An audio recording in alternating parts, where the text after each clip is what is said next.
Hi everyone, I am Yasuko and it's time for Massage Monday. This week I'm going to show you the trigger point for front thigh pain, specifically for the pain pattern that comes from the hip bone, across the thigh, and to the inner knee. Sometimes the trigger points that cause certain pain are located remotely and not where it hurts, which makes trigger point therapy very fascinating. But in this case, they are located where it hurts on the muscle called Sartorius. Here is a beautiful display of Sartorius. It's the longest muscle in your body.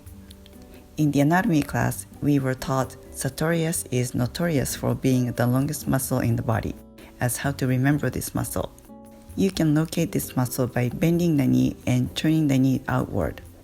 When you kick a soccer ball, this muscle is really used. I have seen anywhere from 3 to 6 trigger points on this particular muscle.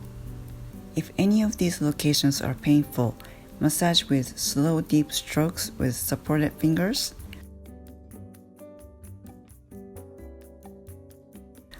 or overlap thumbs to release them. I hope this is helpful. Thanks for watching. I'll see you back next week. Make it a great week.